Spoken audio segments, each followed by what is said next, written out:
नमस्कार साथियों, aspirant IAS पर आपका स्वागत है। स्टूडेंट, इस समय हम UP PCS prelims test series 2024 को देख रहे हैं, जो कि दृष्टि संस्थान की है। अभी तक इस सीरीज में हमने कुल 6 टेस्ट देख लिया है। आज का जो है हमारा वीडियो होगा वह यूपी पीसीएस जो 7वां टेस्ट है उससे संबंधित होगा। तो बिना समय गंवाए चलते हैं सीधे अपने प्रश्नों की ओर। यदि आपने अभी तक उन 6 टेस्ट को नहीं दिया है या नहीं देखा है तो डिस्क्रिप्शन बॉक्स में उसका लिंक होगा, आप जाके वहाँ जो है वह टेस्ट को दे सकते हैं और उसका एक्सप्लेनेशन जो है हमारे टेलीग्राम चैनल से इजीली प्राप्त कर सकते हैं। तो चलिए चलते हैं सीधे प्रश्नों की ओर। यदि आपने अभी तक हमारा चैनल सब्सक्राइब नहीं किया है तो सब्सक्राइब कर लें तथा इसे ज़्यादा से ज़्यादा अपने दोस्तों तक शेयर करें। तो चलते हैं फ्रेंड्स प्रश्नों की ओर।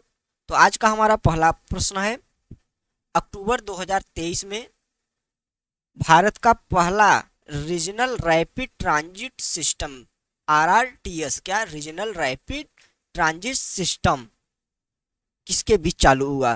तो रीजनल रैपिड ट्रांजिट सिस्टम जो होता है यह बेसिकली एक रेल गाड़ी, जैसे कि मेट्रो का जो कॉन्सेप्ट है उसी तरीके से है। जैसे कि जो मेट्रोपॉलिटन सिटीज हैं वहाँ पे मेट्रो का कॉन्सेप्ट सबसे पहले आया, परंतु धीरे धीरे देखी गई कि ज़्यादातर जो भीड़ है, क्राउड है, उसको मैनेजमेंट करना उसका जो है वह कठिन होता गया। तो उसी क्राउड को जो है वह मैनेज करने के लिए एक और जो है वह सिस्टम लाया गया जिसे कहा गया रीजनल रैपिड ट्रांजिट सिस्टम। तो रीजनल रैपिड ट्रांजिट सिस्टम जो है वह अभी अभी भारत में शुरू हुआ है। तो यह जो है सबसे पहले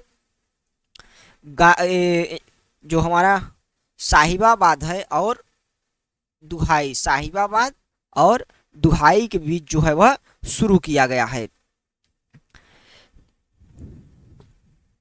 यह इसकी जो अभी अभी अगर जो पहला यह जो आरआरटीएस है इसकी जो कुल लंबाई है वह लगभग 17 किलोमीटर है। और यह जो होगा आरआरटीएस, इसकी जो औसत गति की यदि हम बात करें, जो आरआरटीएस में जो जो गाड़ी चलेगी, जो रेल चलेगी, उसकी औसत जो गति होगी इसकी रीजनल रैपिड ट्रांजिट सिस्टम की, तो औसत गति जो होगी वह लगभग 180 जो होगी किलोमीटर प्रति घंटा होगी। तो इससे जो है वह वो जो बड़े बड़े शहर हैं जैसे दिल्ली एनसीआर हो गया, मुंबई हो गया, तो उससे जो भीड़ का मैनेजमेंट होगा वह अच्छे से किया जा सकेगा। तो इसी को ध्यान में रखते हुए जो है वह आरआरटीएस को इंट्रोड्यूस किया गया है।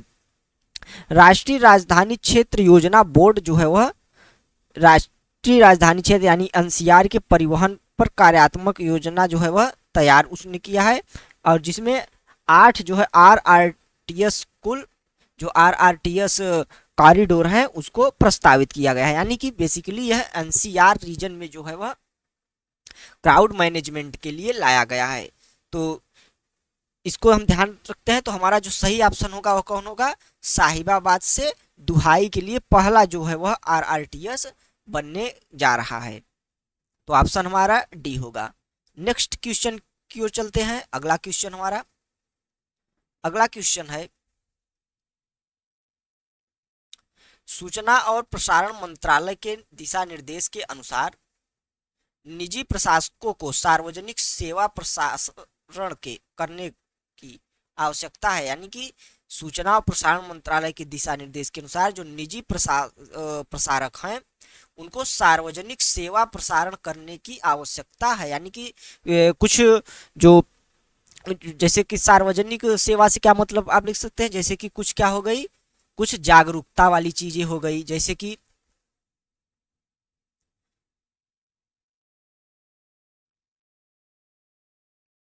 जागरूकता जागरूकता से संबंधित चीजें, जैसे वोट डालना, जैसे वोट जरूर डालने जाए, या तो सफाई से संबंधित। तो इस प्रकार के कार्यक्रम जो है वह निजी प्रशासकों के द्वारा अवश्य जो है वह दिखाने होंगे। तो और इसकी जो न्यूनतम जो समय होगा वह कितना होगा, वह 30 मिनट होगा, यानी कि ऑप्शन सी हमारा सही, यानी कि 30 मिनट निजी प्रशासकों को सार्वजनिक जो है वह सार्वजनिक सेवा प्रसारण जो करने की आवश्यकता है। तो ऑप्शन जो है हमारा सी सही है। नेक्स्ट क्वेश्चन देखते हैं। अगला है राष्ट्रपति भवन में मुगल गार्डन का नाम बदल कर किया गया। तो राष्ट्रपति भवन में जो मुगल गार्डन उसके सामने था उसका नाम जो है वह क्या बदल के रख दिया गया है, तो उसका नाम बदल के रख दिया गया है अमृत उद्यान। क्या रख दिया गया है, अमृत उद्यान। तो हमारा जो ऑप्शन डी है वह सही है। नेक्स्ट क्वेश्चन की ओर चलते हैं अपने। अगला क्वेश्चन है, सेवानिवृत्त नाटो जनरल पेट्रो पावेल ने राष्ट्रपति चुनाव जीता, यानी कि सेवानिवृत्त जो थे यह नाटो जनरल थे और इन्होंने पेट्रो पावेल इनका नाम था, उन्होंने किस देश का जो है वह राष्ट्रपति चुनाव जीता, यानी कि पेट्रो पावेल जो है वह किस देश के राष्ट्रपति चुने गए। तो जो हमारा ऑप्शन बी है चेक गणराज्य। तो पेट्रो पावेल जो है वह चेक गणराज्य के राष्ट्रपति चुने गए। तो ऑप्शन सी हमारा सही है। Next question, cable suspension bridge Bajrang Setu बनाया जा रहा है। Cable suspension bridge Bajrang Setu बनाया जा रहा है। तो यह कहाँ पे बनाया जा रहा है, यह उत्तराखंड में बनाया जा रहा है। कहाँ बनाया जा रहा है, उत्तराखंड में। उत्तराखंड में एशिया का दूसरा और देश का जो है वह पहला सस्पेंशन ब्रिज ऋषिकेश में बनाया जा रहा है। उत्तराखंड के कहा, ऋषिकेश में। कहाँ पे, ऋषिकेश में जो है वह, ऋषिकेश में भारत का पहला केबल सस्पेंशन ब्रिज बनाया जा रहा है। तो ऑप्शन जो है हमारा सी सही होगा। नेक्स्ट प्रश्न की ओर चलते हैं अब।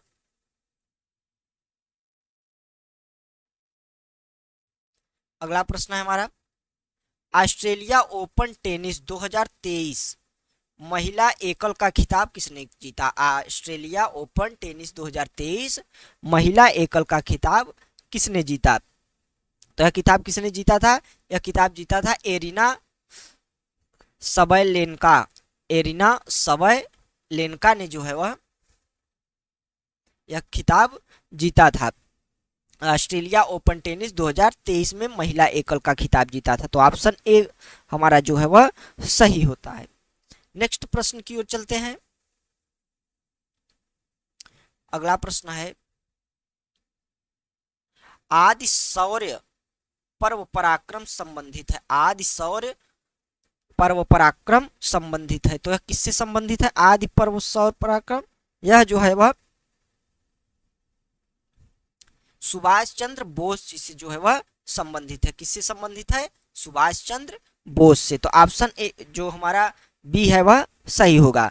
जनजातीय कार्य मंत्रालय ने जो है वह रक्षा मंत्रालय के साथ मिलकर भारतीय तटरक्षक बल और भारतीय तटरक्षक बल के साथ समन्वय एजेंसी के रूप में एक सैन्य टुकड़ी और जनजातीय नृत्य महोत्सव आदि शौर्य पर्व पराक्रम का जो है वह आयोजन किया था। किसने किया था, जनजातीय कार्य मंत्रालय और रक्षा मंत्रालय के साथ जो है वह भारतीय तटरक्षक मिलकर उन्होंने एक आदि शौर्य पर्व पराक्रम का आयोजन किया था। और इसका जो आयोजन है वह अमृत महोत्सव के विशेष अवसर पर 24 जनवरी 2023 को नई दिल्ली के बाद जो है वह जवाहरलाल नेहरू स्टेडियम में नेता सुभाष चंद्र बोस की 126वीं जब जयंती मनाई गई थी, जिसे नेता सुभाष चंद्र बोस की जो जयंती होती है वह किस रूप में मनाई जाती है, वह पराक्रम दिवस के रूप में मनाई जाती है, या तो आपको ज्ञात होगा। तो उसी दिन जो है वह 24 जनवरी 2023 को ही जवाहरलाल नेहरू स्टेडियम में नई दिल्ली जो है वह इसको आदि शौर्य पर्व पराक्रम को मनाया गया। तो यह किससे संबंधित है? यह सुभाष चंद्र बोस जी से संबंधित है। नेक्स्ट क्वेश्चन की ओर चलते हैं। अगला क्वेश्चन है हमारा, सूर्य और सौर कोरोना का अध्ययन करने वाला पहला भारतीय अंतरिक्ष मिशन है। सूर्य और सौर कोरोना का अध्ययन करने वाला पहला भारतीय मिशन है। तो अभी अभी जो है भेजा गया, काफी चर्चा का विषय रहा। तो यह कौन सा है? यह है Aditya L1 mission. Aditya L1 mission जो है वह सूर्य और सौर कोरोना का अध्ययन करने वाला पहला भारतीय अंतरिक्ष मिशन है। तो ऑप्शन डी जो है हमारा सही है। नेक्स्ट क्वेश्चन की ओर चलते हैं। अगला क्वेश्चन है हमारा, निम्नलिखित में से किसे 2022 हेतु श्रीधर पाठक पुरस्कार से सम्मानित किया गया था? किसे जो है वह श्रीधर पाठक पुरस्कार से सम्मानित किया गया था 2022 में? तो यह जो है वह शंकर सिंह को जो है वह श्रीधर पाठक पुरस्कार से सम्मानित किया गया था।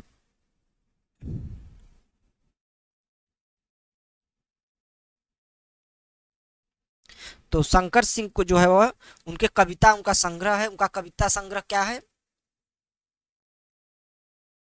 शंकर सिंह की जो कविता संग्रह है, राम धारा पर, राम धारा पर पुनः पधारो। तो यह इनकी कविता संग्रह है और इसी कविता संग्रह के लिए जो है वह श्रीधर पाठक को पुरस्कार से सम्मानित किया गया है।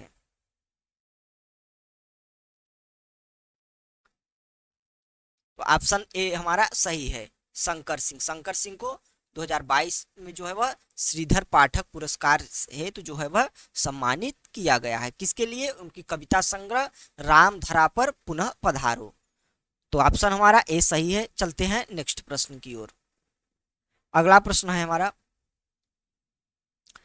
शहरी क्षेत्र में निजी विद्यालय खोलने के लिए उत्तर प्रदेश माध्यमिक शिक्षा परिषद द्वारा अनिवार्य की गई नई भूमि आवश्यकता क्या है? यानी कि यदि कोई शहरी क्षेत्र में निजी विद्यालय खोलना चाहता है तो उत्तर प्रदेश माध्यमिक शिक्षा ने उसके लिए न्यूनतम जो है वह भूमि का आकार निश्चित किया है। तो वह कितनी होनी चाहिए? तो वह होनी चाहिए 3000 वर्ग मीटर। यदि किसी के पास 3000 वर्ग मीटर की जमीन है तो वह क्या है? वह निजी विद्यालय खोल सकता है।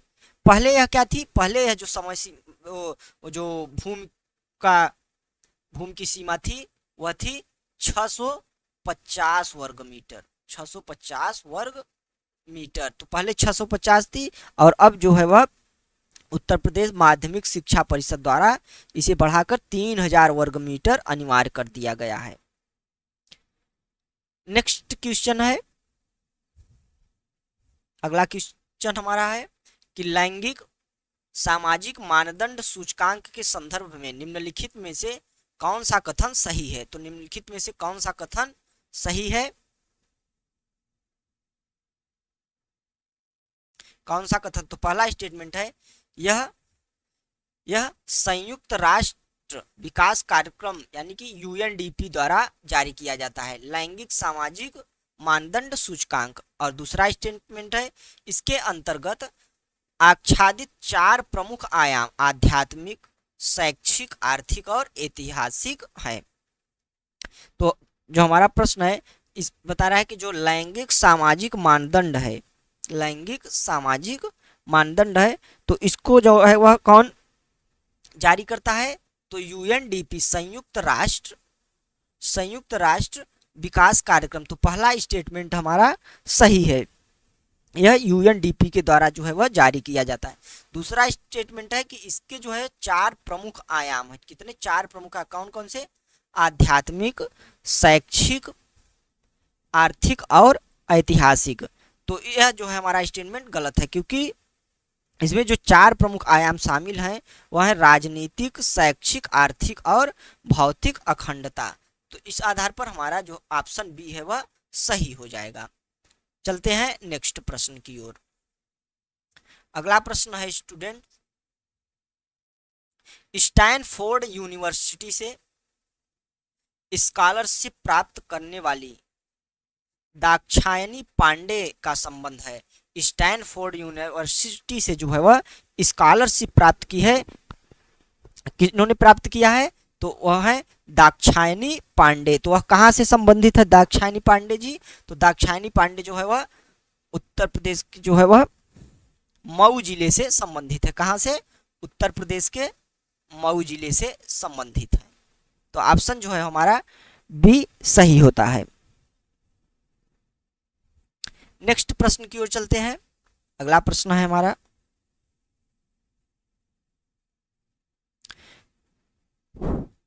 रमना चारकोल प्लांट अवस्थित है। रमना चारकोल प्लांट जो है वह अवस्थित है। तो रमना चारकोल प्लांट यह उत्तर प्रदेश के वाराणसी जिले में अवस्थित है। कहाँ पे? उत्तर प्रदेश के वाराणसी जिले में अवस्थित है। यह जो संयंत्र है रमना चारकोल संयंत्र, यह प्रतिदिन जो है वह 600 टन अपशिष्ट से 200 टन कोयले का उत्पादन करता है। यानी कि अपशिष्ट से कोयले का उत्पादन, वेस्ट टू वेल्थ जो विजन है उसके तहत यह आधारित है, स्थापित किया गया है रमना चारकोल सेंटर।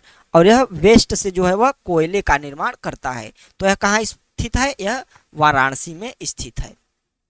नेक्स्ट प्रश्न, उत्तर प्रदेश सरकार राज्य में ओटीटी फिल्म शो निर्माण पर कितने प्रतिशत सब्सिडी दे रही है? यानी कि ओटीटी फिल्म और शो के निर्माण पर जो है वह उत्तर प्रदेश सरकार कितने प्रतिशत फिल्म सब्सिडी दे रही है? यानी कि यदि कुल लागत जो है वह 1 करोड़ मान लीजिए आती है, तो उसका जो है वह कितने प्रतिशत सब्सिडी दे रही है? तो वह है 50%। कितने? 50%। यानी 1 करोड़ लागत पर उत्तर प्रदेश सरकार 50 लाख की सब्सिडी दे देगी। यह जो है वह उत्तर प्रदेश में फिल्म सिटी के विकास के लिए जो है योजना चलाई गई है। तो कितनी सब्सिडी देती है? 50%। ऑप्शन हमारा बी सही होगा। नेक्स्ट क्वेश्चन देखते हैं स्टूडेंट। अगला क्वेश्चन है, गोरखपुर में पीएम श्री योजना के तहत कितने स्कूलों को अपग्रेड किया जाएगा? पीएम श्री योजना के तहत जो है वह कितने स्कूलों को अपडेट किया जाएगा? तो पीएम जो श्री योजना है उसके तहत देखें तो गोरखपुर में जो है वह कुल 40 जो है वह 40 विद्यालयों को अपग्रेड किया जाएगा। और यह जो है योजना नई शिक्षा नीति जो हमारी है 2020 के तहत, इसमें बच्चों को उनके कौशल के अनुसार और जिसमें उनकी रुचि होगी उसके आधार पर जो है वह पढ़ाया जाएगा। इसके अलावा वर्षा जल संचयन, सौर ऊर्जा, इस प्रकार के जो विषय होंगे, ठोस और तरल अपशिष्ट होंगी, जैविक खेती जो होगा, उससे संबंधित जो अवधारणात्मक जानकारी होगी वह विद्यार्थियों को दी जाएगी। पीएम श्री स्कूल योजना जो है वह प्रधानमंत्री स्कूल फॉर राइजिंग इंडिया, क्या होगा इसका फुल फॉर्म? पीएम श्री योजना की तो प्रधानमंत्री स्कूल फॉर राइजिंग इंडिया, यह इस कार्यक्रम का पूरा नाम है। और यह एक जो है वह केंद्र सरकार की योजना है। इसमें क्या होगा कि देश में हर ब्लॉक में से जो है वह 2 विद्यालय का चयन किया जाएगा और उन्हें जो है वह मॉडल स्कूल के रूप में विकसित किया जाएगा। तो इस प्रकार की यह जो योजना है, तो उस क्रम में उत्तर प्रदेश का जो गोरखपुर जिला है उससे कुल 40 विद्यालयों को चुना गया है इस योजना के तहत। तो ऑप्शन हमारा सी सही होगा। नेक्स्ट क्वेश्चन की ओर चलते हैं। अब अगला क्वेश्चन है हमारा कि सतलज जल विद्युत निगम लिमिटेड घाटमपुर में कितनी क्षमता का सौर ऊर्जा संयंत्र स्थापित होगा? कितनी क्षमता का सौर ऊर्जा संयंत्र स्थापित होगा? कहाँ पे? घाटमपुर में। तो यह कितनी ऊर्जा का होगा? तो इसका जो सही ऑप्शन है वो होगा 700 मेगावाट का। कितने का? 700 मेगावाट का। तो ऑप्शन जो है हमारा डी सही है। तो केंद्र सरकार की यह एक नवरत्न कंपनी है, कौन सी? यह सतलज जल विद्युत निगम लिमिटेड। तो केंद्र सरकार की जो है यह एक नवरत्न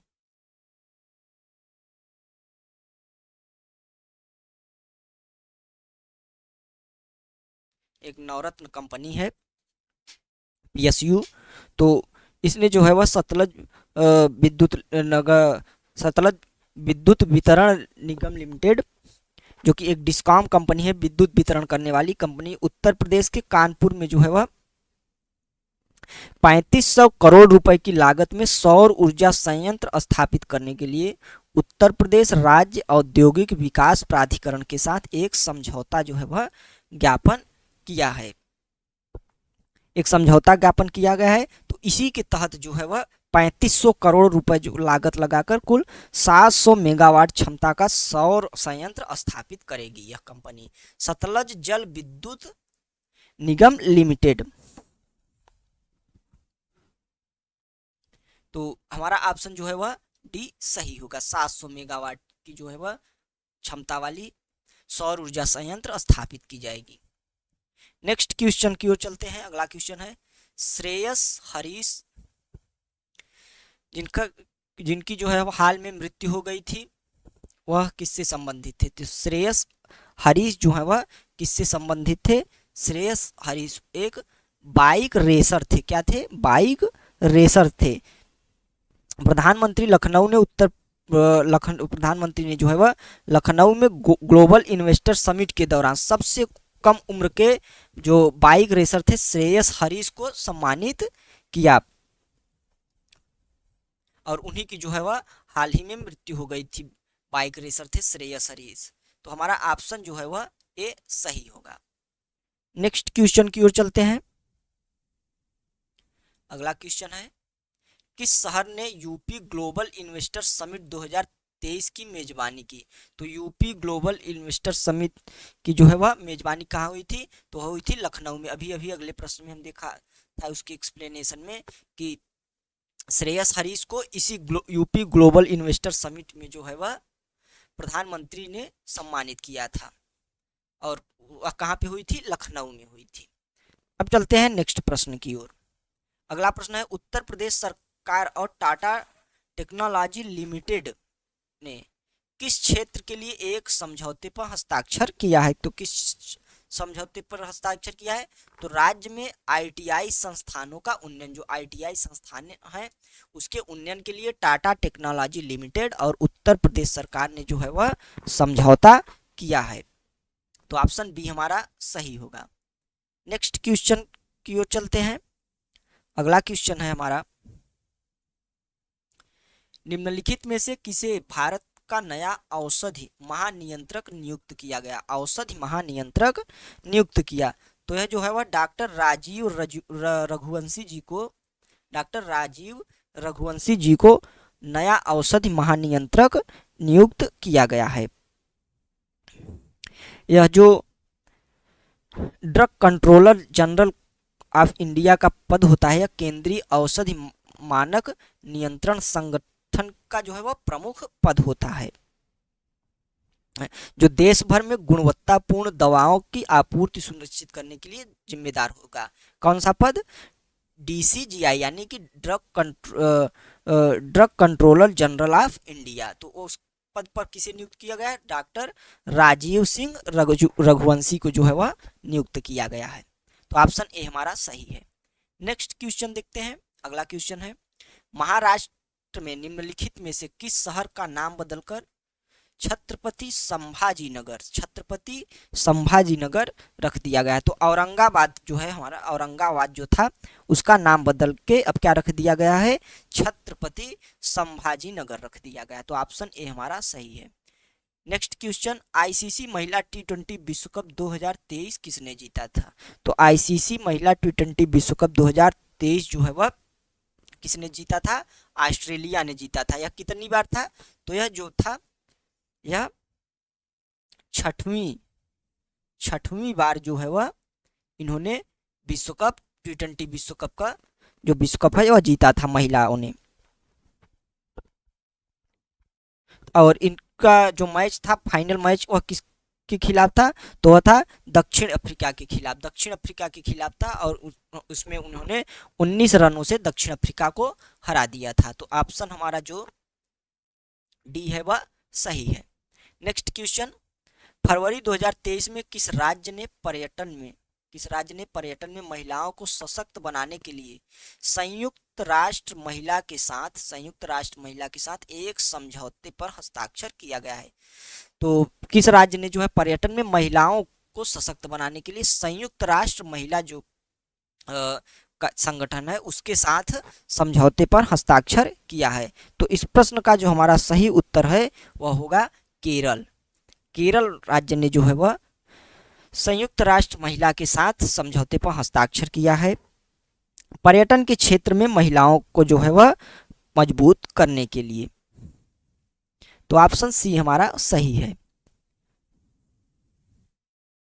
नेक्स्ट क्वेश्चन की ओर चलते हैं। अब अगला क्वेश्चन है हमारा, हाल ही में मोरक्कन टिड्डी का प्रकोप देखा गया। मोरक्कन टिड्डी का प्रयोग देखा गया, तो यह प्रकोप कहाँ देखा गया मोरक्कन टिड्डी का? तो यह अफगानिस्तान में। कहाँ पे? अफगानिस्तान में जो है वह गेहूं उत्पादक क्षेत्र पर में जो है वह मोरक्कन टिड्डी का प्रकोप देखा गया। तो ऑप्शन डी जो है वह सही है। नेक्स्ट क्वेश्चन, अगला क्वेश्चन है, हाल ही में चर्चाओं में रहा मालचा महल किसके द्वारा बनाया गया था? कौन सा महल? मालचा महल। तो मालचा महल किसके द्वारा जो है वह बनाया गया था? तो यह फिरोज शाह तुगलक के द्वारा बनाया गया था। मालचा महल जो है वह फिरोज शाह तुगलक के द्वारा बनाया गया था।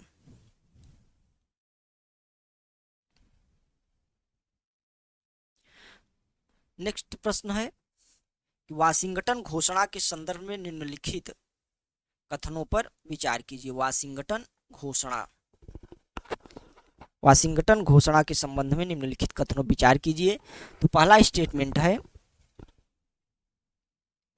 वाशिंगटन घोषणा पर दक्षिण कोरिया और संयुक्त राज्य अमेरिका द्वारा वर्ष 2023 में हस्ताक्षर किए गए थे। और नेक्स्ट है, यह उत्तर कोरिया द्वारा ठोस ईंधन अंतर महाद्वीपीय प्राक्षेपिक प्रक्षेपास्त्र के सफल परीक्षण से प्रेरित था। यह जो वाशिंगटन घोषणा है वह ठोस ईंधन जो है उसके अंतर महाद्वीपीय प्राक्षेपिक प्रक्षेपास्त्र। तो यह कठिन है, तो अगर यहाँ पे हम देखें अंग्रेजी का वर्जन तो क्या लिखा है? Ballistic missile. अब तो आप इसे आसानी से समझ सकते हैं।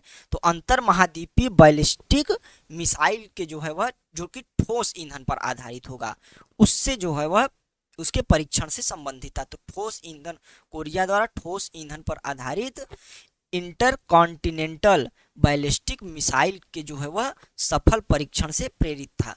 तो यह दोनों जो स्टेटमेंट है हमारे सही है। तो ऑप्शन जो हमारा बी है 1 और 2 दोनों वह सही होता है। तो इंटरकॉन्टिनेंटल बैलिस्टिक मिसाइल क्या होती है इसके बारे में आप थोड़ा सर्च करके जरूर पढ़िएगा, क्योंकि यह काफी महत्वपूर्ण है। नेक्स्ट क्वेश्चन है, निम्नलिखित में से कौन सा जो है विश्व बैंक का अध्यक्ष है? मतलब कौन विश्व बैंक का अध्यक्ष है इस समय? तो इसमें हमारा जो सही उत्तर होगा वह होगा अजय बांगा। ऑप्शन सी जो है वह अजय बांगा जी को जो है वह 2 जून 2023 को विश्व बैंक समूह का अध्यक्ष जो है वह चुना गया है। और इनका जो कार्यकाल होगा वह 5 वर्ष के कार्यकाल जो होगा इनका रहेगा। तो विश्व बैंक समूह के बारे में आप थोड़ा सा पढ़िएगा। विश्व बैंक समूह जो है वह कुल 5 बैंकों का समूह है, जिसमें IBRD और इंटरनेशनल डेवलपमेंट बैंक, इस प्रकार के कुल 5 बैंक जो है वह आते हैं। इनकी स्थापना ब्रिटेन उच्च सम्मेलन के दौरान जो है वह 1944 में हुई थी। तो इसके बारे में कुछ और डिटेल पढ़ना, समय की कमी के कारण यहाँ पे ज़्यादा हम एक्सप्लेनेशन नहीं दे पाएंगे। चलते हैं नेक्स्ट प्रश्न की ओर। ईल की एक नई प्रजाति की पहचान की गई है। ईल की एक नई प्रजाति की पहचान की गई है, वह कहाँ पे की गई है? तो वह उड़ीसा में की गई है। कहाँ पे की गई है? उड़ीसा में ईल की एक नई प्रजाति की पहचान की गई है। तो ऑप्शन ए हमारा सही होगा। नेक्स्ट क्वेश्चन, अगला क्वेश्चन है, न्यायमूर्ति रोहिणी आयोग का संबंध है। तो न्यायमूर्ति रोहिणी आयोग का जो संबंध है वह किससे है? तो यह जो ओबीसी है, अदर बैकवर्ड क्लास के जो है वह उप क्लासिफिकेशन से संबंधित है। तो ऑप्शन बी हमारा सही है, उप क्लासिफिकेशन से संबंधित है। तो सबसे पहले हम देखते हैं कि जो यह आयोग था यह लगभग 6 वर्ष कार्य किया इसने, और 6 वर्ष कार्य करने के बाद जो है इसने सामाजिक न्याय और अधिकारिता मंत्रालय को अपनी रिपोर्ट सौंपी है। किसने? न्यायमूर्ति रोहिणी आयोग ने किसको सौंपी है? सामाजिक सामाजिक न्याय न्याय और अधिकारिता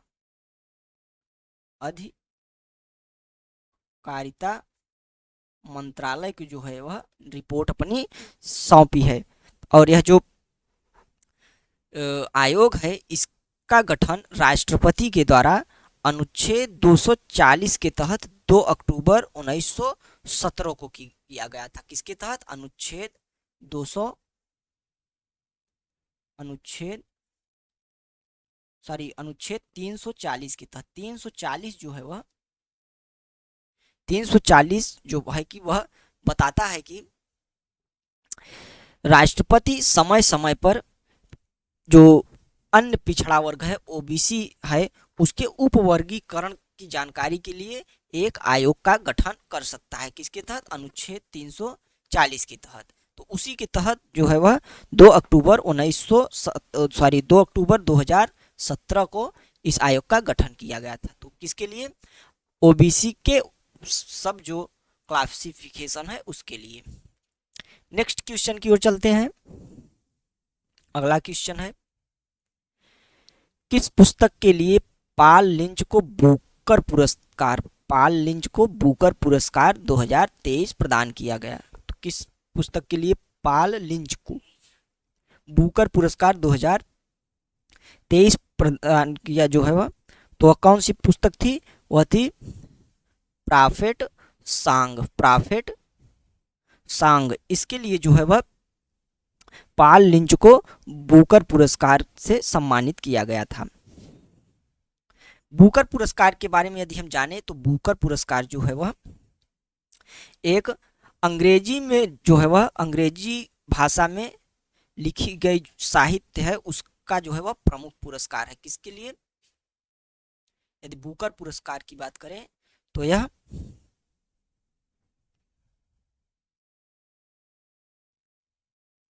अंग्रेजी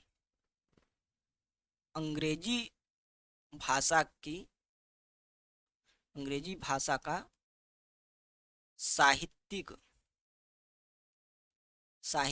पुरस्कार है। यह सिर्फ अंग्रेजी भाषा में लिखी गई पुस्तकों के लिए जो है वह बुकर पुरस्कार दिया जाता है। तो 2023 बुकर पुरस्कार जो है वह प्रॉफिट सॉन्ग के लिए पाल लिंच को दिया गया। ऑप्शन सी हमारा सही होगा। नेक्स्ट क्वेश्चन की ओर चलते हैं। अगला क्वेश्चन है, भारत गौरव रत्न 2023 से किसे सम्मानित किया गया? तो भारत गौरव रत्न 2023 से किसे सम्मानित किया गया? तो फरमान हसन खान को जो है वह भारत गौरव रत्न 2023 से सम्मानित किया गया था। उत्तर प्रदेश के बरेली के जो है वह जमात रजा मुस्तफ़ा के राष्ट्रीय महासचिव फरमान हसन खान जो है वह थे। और यह पुरस्कार यानी भारत गौरव रत्न पुरस्कार जो है वह कारपोरेट कार्य मंत्रालय द्वारा दिया जाता है। किसके द्वारा दिया जाता है? यदि इस पुरस्कार की हम बात करें तो कारपोरेट कार्य मंत्रालय द्वारा जो है वह यह पुरस्कार दिया जाता है। और उत्तर प्रदेश के बरेली के जमात रजा मुस्तफ़ा के जो महासचिव हैं, राष्ट्रीय महासचिव फरमान हसन खान को इस पुरस्कार से सम्मानित किया गया। जो फरमान हसन खान हैं उन्होंने कैंसर, कूल्हे के ऑपरेशन और बाईपास सर्जरी से पीड़ित दर्जनों जो मरीज हैं उनके निदान में उनकी मदद की थी। तो इसके लिए जो है वह भारत गौरव रत्न पुरस्कार उन्हें दिया गया है। नेक्स्ट क्वेश्चन है, हाल ही में निम्नलिखित में से कौन सा विश्व का सबसे लंबा गीत बना? तो हाल ही में निम्नलिखित में से कौन सा विश्व का सबसे लंबा गीत बना? तो कौन सा सबसे लंबा गीत बना? तो श्री रामचरितमानस। श्री रामचरितमानस जो है वह विश्व का सबसे लंबा गीत बना। तो ऑप्शन ए हमारा सही है। गिनीज वर्ल्ड रिकॉर्ड ने जो है वह वर्ष 2023 तक के आंकड़े के अनुसार श्री रामचरितमानस पूरे विश्व का सबसे लंबा गीत है। उत्तर प्रदेश के बनारस के डॉक्टर जो है वह जगदीश पिल्लई ने 138 घंटे 40 मिनट और 30 सेकंड के श्री रामचरितमानस गीत का गायन किया था। कितने? यदि हम देखें तो 138 घंटे 138 घंटे, इसे एच हम लिख रहे हैं, समझिएगा, और 41 मिनट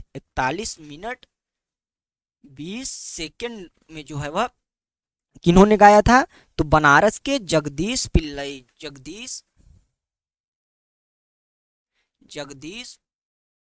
पिल्लई, इन्होंने 138 घंटे 41 मिनट 20 सेकंड में श्री रामचरितमानस का गीत गाया था। तो यह विश्व का सबसे लंबा जो है वह गीत बना। ऑप्शन ए हमारा सही होगा।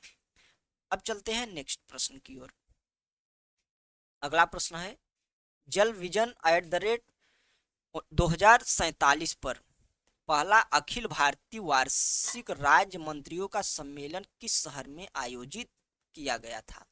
तो जल विजन @2047 पर जो है वह किस शहर में आयोजित किया गया था राज्य मंत्रियों का सम्मेलन?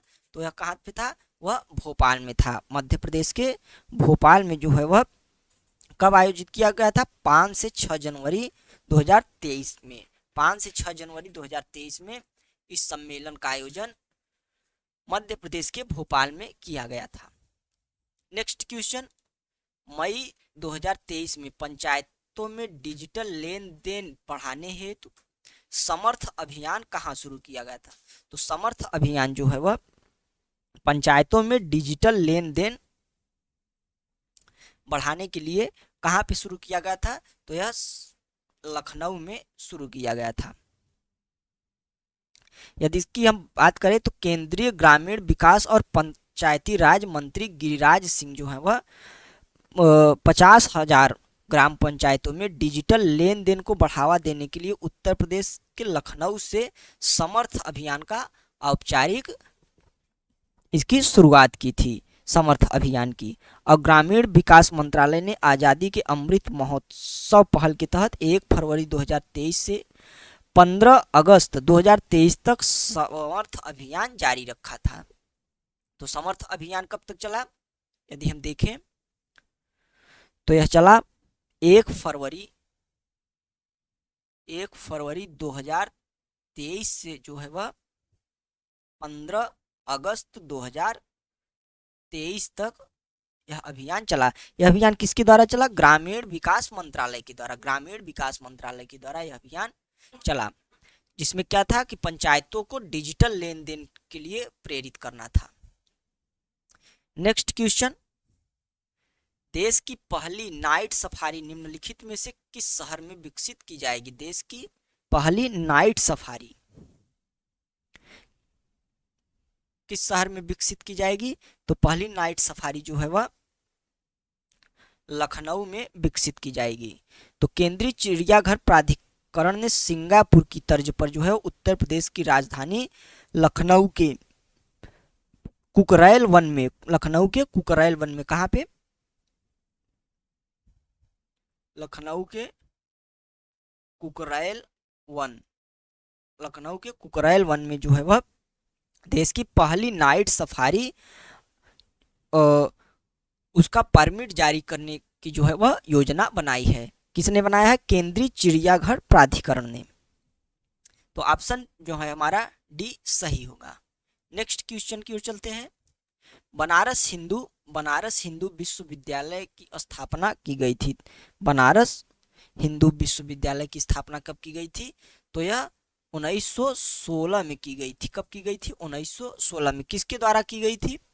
बनारस हिंदू विश्वविद्यालय राष्ट्रवादी पंडित मदन मोहन मालवीय ने एनी बेसेंट की सहायता से, डॉक्टर एनी बेसेंट की सहायता से बनारस हिंदू विश्वविद्यालय की स्थापना की थी। किन्होंने? डॉक्टर मदन मोहन मालवीय ने। Next question. करी इसद जिसे हाल ही में जीआई टैग मिला, किस्म है? करी इसद किसकी किस्म है जिसे हाल ही में जीआई टैग मिला? तो यह जो है वह आम की एक किस्म है। किसकी? आम की एक किस्म है जिसे केंद्र सरकार ने भौगोलिक संकेतक दिया। और किस क्षेत्र में? तो कर्नाटक में जो है वह उत्तरी कन्नड़ यानी कर्नाटक में करी इसद को जीआई टैग प्रदान किया। कहाँ पे? स्थान लिख लेते हैं, उत्तरी कन्नड़ यानी कि कर्नाटक क्षेत्र में आम की एक किस्म है करी इसद जिसे जीआई टैग प्रदान किया गया। नेक्स्ट क्वेश्चन है। निम्नलिखित में से कौन सा उत्तरी गोलार्ध में सबसे बड़ा दिन होता है? कौन सा जो है किस दिन उत्तरी गोलार्ध में सबसे बड़ा दिन होता है? तो उत्तरी गोलार्ध में सबसे बड़ा दिन जो है वह कब होता है? 21 जून को। 21 जून को जो है वह उत्तरी गोलार्ध में सबसे बड़ा दिन होता है। और इसके अलावा यदि हम देखें तो 20, 21 या कभी किसी स्रोत में 22 जून भी जो है वह दिया रहता है। इन्हीं तीनों के बीच जो होगा सबसे बड़ा होगा, लेकिन यहाँ पे 21 जून ही माना जाता है। तो 21 जून को जो है वह उत्तरी गोलार्ध में सबसे बड़ा दिन होगा। और दक्षिणी गोलार्ध में सबसे बड़ा दिन कब होगा? तो 22 दिसंबर को जो है वह दक्षिणी गोलार्ध में सबसे बड़ा दिन होता है। कब होता है? 22 दिसंबर को। और 21 मार्च और 21 सितंबर और 21 मार्च को जो है वह दोनों गोलार्धों में जो है वह बराबर होता है, क्योंकि उस समय सूर्य की स्थिति कहाँ होती है? मकर रेखा पर होती है। यदि हम सूर्य की स्थिति के अनुसार देखें तो सूर्य ऐसे होता है, फिर 23:30 पे कर्क, 0 डिग्री पे भूमध्य रेखा और फिर मकर रेखा। तो जब सूर्य जो है वह 21 जून को कहाँ पे होता है? कर्क रेखा पे 21 जून को होता है। तो यहाँ पे सबसे बड़ा दिन माना जाता है और सर्वाधिक रोशनी प्राप्त होती है सूर्यातप। और 22 दिसंबर को कहाँ होता है? 22 दिसंबर को मकर रेखा पर होता है। और 31 सितंबर और 21 सितंबर और 21 मार्च को कहाँ पे होता है? भूमध्य रेखा पे होता है। तो यह स्थिति होती है। चलते हैं नेक्स्ट प्रश्न की ओर। अगला प्रश्न है, वर्ष 2023 का राष्ट्रीय फ्लोरेंस नाइटिंगेल पुरस्कार निम्नलिखित में से किसे प्रदान किया गया? वर्ष 2023 का राष्ट्रीय फ्लोरेंस नाइटिंगेल पुरस्कार किसे प्रदान किया गया था? तो यह किसे दिया गया था? यह थे गायत्री कुमारी को जो है वह राष्ट्रीय फ्लोरेंस नाइटिंगेल पुरस्कार दिया गया था। यह पुरस्कार जो है वह राष्ट्रपति द्रौपदी मुर्मू ने बिहार के शेखपुरा जिले के जो है वह उप स्वास्थ्य केंद्र में कार्यरत एक सहायक नर्स जो है वह गायत्री कुमारी को दिया गया था। तो राष्ट्रीय फ्लोरेंस नाइटिंगेल पुरस्कार जो है वह स्वास्थ्य और परिवार कल्याण मंत्रालय द्वारा नर्सों या नर्सिंग पेशे से संबंधित जुड़े लोगों को दिया जाता है। किसके द्वारा? स्वास्थ्य एवं परिवार कल्याण मंत्रालय के द्वारा। तो यह एक नर्स जो है गायत्री कुमारी, उनको दिया गया था। तो ऑप्शन डी हमारा सही है। नेक्स्ट क्वेश्चन की ओर चलते हैं। अगला है, बेकी नदी किसकी सहायक नदी है? बेकी नदी किसकी सहायक नदी है? तो यह ब्रह्मपुत्र की सहायक नदी है। बेकी किसकी सहायक नदी है? ब्रह्मपुत्र की सहायक नदी है। यह जो है वह बेकी नदी, यह भूटान, यह भूटान से जो है वह निकलती है और ब्रह्मपुत्र की दाहिने दाहिने किनारे की ट्रिब्यूटरी है। तो यह किसकी ट्रिब्यूटरी है जो है वह बेकी नदी, यह ब्रह्मपुत्र की ट्रिब्यूटरी है। तो ऑप्शन सी हमारा सही होगा। नेक्स्ट क्वेश्चन की ओर चलते हैं। अगला प्रश्न है, चक्रवात विपर्जय का नाम किसके द्वारा दिया गया था? तो चक्रवात विपर्जय जो आया था उसका नामकरण किसके द्वारा दिया गया था? तो इसका नामकरण बांग्लादेश के द्वारा दिया गया था। विपर्जय जो है वह जून 2023 में, कब आया था? जून 2023 में आया था। कहाँ पे आया था? अरब सागर में आया था। कहाँ पे? अरब सागर में। चक्रवात विपर्जय अरब सागर में आया था, जिसका नामकरण जो है वह बांग्लादेश उसने दिया था। चक्रवातों के जो उष्णकटिबंधीय चक्रवात हैं उनके नामकरण की एक अलग पद्धति है, जिसे आप देखिएगा। इसमें कुछ देश होते हैं जो कि कुछ अंग्रेजी वर्णमाला के अक्षर के नाम के आधार पर लगातार क्रमवार जो है वह कुछ नामों को देते हैं, और उन्हीं नामों को यदि कोई चक्रवात आता है तो उसी नाम के आधार पर रख दिया जाता है। इसकी एक पद्धति होती है जिसे आप देखिएगा अवश्य। चलते हैं नेक्स्ट प्रश्न की ओर। अगला प्रश्न है, कलसा बरुंडी परियोजना, कलसा बरुंडी परियोजना के संदर्भ में निम्नलिखित कथन पर विचार कीजिए। पहला स्टेटमेंट है, यह कर्नाटक सरकार द्वारा शुरू किया गया है। कलसा बुरुंडी परियोजना कर्नाटक सरकार द्वारा शुरू किया गया है। दूसरा, कलसा और बुरुंडी महादायी नदी की सहायक नदियां हैं। कलसा बुरुंडी महादायी नदी की सहायक नदियां हैं। तो यह योजना जो है वह परियोजना, यह कर्नाटक सरकार की परियोजना है, जिसमें का जो उद्देश्य है वह 3 जिलों बेलगावी, धारवाड़ और गड़ग में जो है वह पेयजल की आपूर्ति में सुधार करना है। और कलसा और बोरुंडी जो है वह महादायी जो नदी है उसकी सहायक नदी है। तो इस आधार पर जो हमारा ऑप्शन बी है वह 1 और 2 दोनों सही होता है। नेक्स्ट क्वेश्चन की ओर चलते हैं। अगला क्वेश्चन है, बहुराष्ट्रीय संयुक्त अभ्यास एक्स खान क्वेस्ट 2023 आयोजित किया गया था। बहुराष्ट्रीय संयुक्त अभ्यास एक्स खान क्वेस्ट जो है वह आयोजित किया गया था। तो यह कहाँ किया गया था? यह मंगोलिया में। कहाँ पे? मंगोलिया में जो है वह किया गया था। इसमें 20 से अधिक देशों के सैन्य दल और पर्यवेक्षकों ने जो है वह भागीदार लिया था, जो कि 2023 में मंगोलिया में आयोजित हुआ। तो ऑप्शन ए हमारा सही ऑप्शन है।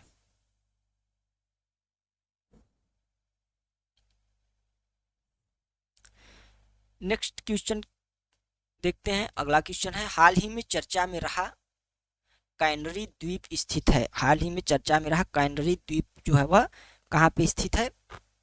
तो यह अटलांटिक महासागर में है। अटलांटिक महासागर में यह द्वीप है। कैनरी द्वीप जो है वह स्पेन का है। कहाँ का? स्पेन का। स्पेन के प्रतिनिधि शासन के अंतर्गत यह आता है। तो स्पेन का जो है वह एक छोटा सा द्वीप है जो कि अटलांटिक महासागर में स्थित है। यह चर्चा में क्यों आया? क्योंकि कैनरी द्वीप की ओर जा रही एक छोटी सी नाव जो है वह डूब गई थी, जिसमें 30 से अधिक प्रवासियों की मौत हो गई थी। तो इसीलिए यह चर्चा में आया था। तो अटलांटिक महासागर में यह स्थित है कैनरी द्वीप। नेक्स्ट क्वेश्चन, उत्तर प्रदेश मातृभूमि योजना के संदर्भ में निम्नलिखित कथनों पर विचार कीजिए। उत्तर प्रदेश मातृभूमि योजना, पहला स्टेटमेंट है कि विदेश में बसे उत्तर प्रदेश के निवासी अब अपने पैतृक गांव के विकास कार्य में भाग ले सकते हैं। और दूसरा है, राज्य सरकार इस योजना के अंतर्गत वित्तीय सहायता प्रदान करेगी। तो यह दोनों स्टेटमेंट सही हैं, ऑप्शन हमारा बी सही होगा। तो उत्तर प्रदेश मातृभूमि योजना के तहत जो है वह विदेश में यदि कोई व्यक्ति बस गया है, ओसीआई है या एनआरआई है, तो अपने पैतृक गांव में अपने रिश्तेदारों व पूर्वजों की स्मृति में सामुदायिक केंद्र या कोई बारात घर या इस प्रकार का कोई अन्य निर्माण जो है वह करवा सकता है। इस योजना की बात यदि करें तो कोई व्यक्ति निजी संस्थान किसी ग्राम पंचायत के विकास कार्य करना चाहता है और या कार्य की लागत का न्यूनतम 60% जो है वह दान के रूप में वहन करती है और शेष जो लागत आती है 40% उसे सरकार देगी। यानी कि यदि कोई व्यक्ति है जो विदेशों में बसा है, यदि अपने पैतृक गांव में कुछ करना चाहता है तो 60% लागत के साथ वह कुछ कर सकता है, शेष 40% जो है वह सरकार देगी। तो ऑप्शन जो है हमारा बी सही है। नेक्स्ट क्वेश्चन, मिशन नंद बाबा। मिशन नंद बाबा का उद्देश्य है, तो मिशन नंद बाबा का उद्देश्य है उत्तर प्रदेश में दुग्ध उत्पादन किसानों की आय बढ़ाना। तो उत्तर प्रदेश में दुग्ध उत्पादन किसानों की जो है वह आय बढ़ाना है। तो ऑप्शन हमारा जो है वह सी सही है। नेक्स्ट क्वेश्चन, शक्ति दीदी अभियान किसके लिए शुरू किया गया? शक्ति दीदी अभियान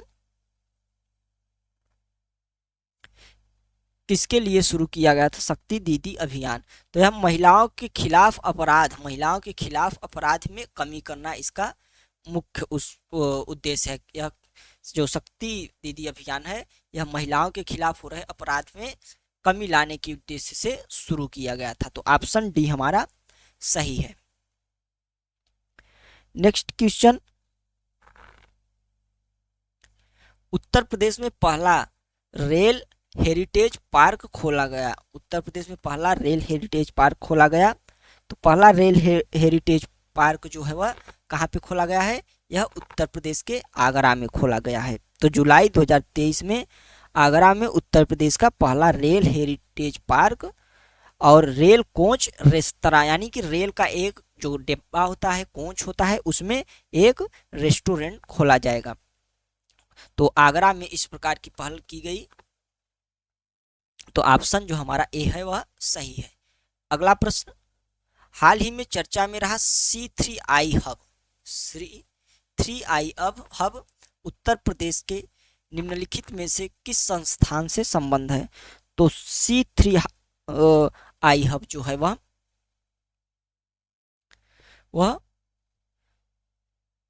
किससे संबंधित है? तो वह उत्तर प्रदेश का जो है वह IIT कानपुर किससे संबंधित है? IIT कानपुर की जो है वह हाई टेक साइबर सिक्योरिटी जो लैब S3I हब ने तेलंगाना पुलिस के साथ जो है वह संधि करके बनाई गई है। किसने? IIT कानपुर ने। तो यह क्या है? यह हाईटेक साइबर सिक्योरिटी, क्या है यह? Hi tech cyber